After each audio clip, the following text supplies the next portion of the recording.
DC Comics fans are up in arms over a helmet in Black Adam. Here's why they just can't get over what they call a major oversight. Whether you hate Black Adam, like the critics do, or love Dwayne Johnson's biggest box office opening as a leading man, as the audience seems to, it offers some hints about the DC Extended Universe's future.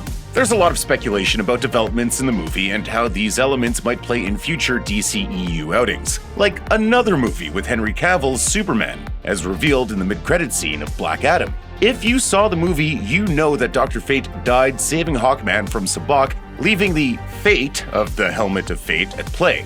The helmet goes to Hawkman, who uses its powerful magic. Hawkman keeps Sabbac occupied long enough for Black Adam to show up and save the day.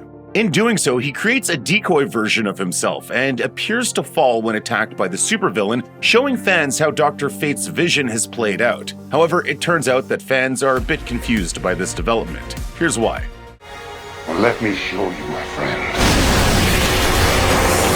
Throughout Black Adam, fans learn a few things about the Helmet of Fate that gives Dr. Fate his abilities and powers. 1. It's alien. 2. Only the worthy can even touch it, as noted in a conversation aboard the Justice Society's airship. Lastly, putting it on exacts a toll on the wearer, which gets exhausting. In fact, what happens when the helmet turns on is that the wearer is possessed, as Dr. Fate explains. This helmet has a long history in DC Comics lore. Although the movie seems to be taking from that lore, it's not staying completely accurate. In the comics, the helmet is not an alien object, but an ancient one created by the Lords of Order, who were present at the dawn of humanity. It is truly a coveted object, turning its wearer into one of the most powerful superheroes in DC canon. And as pointed out in the film, it has some choice regarding who can wear it and when. In the movie, the helmet's powers include the ability to see into the future and to project multiple images of oneself, telekinesis, and invulnerability, which are just a tiny fraction of the powers the helmet bestows wearers in the comics. Those abilities, in different DC properties,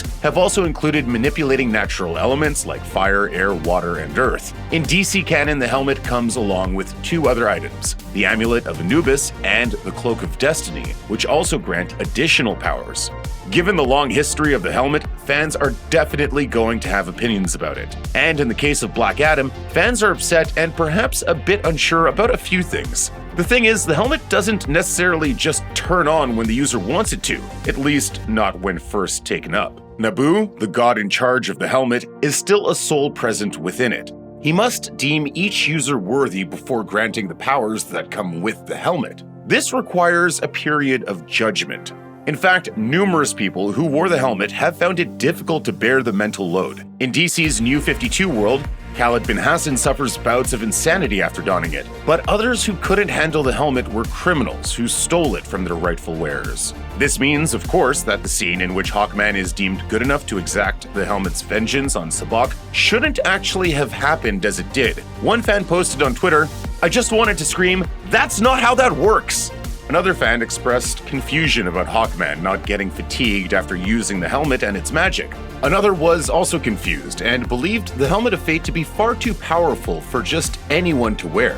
As with all DC history though, canon has evolved and different interpretations of the character have popped up in various projects, including Smallville, and a brief appearance in Legends of Tomorrow.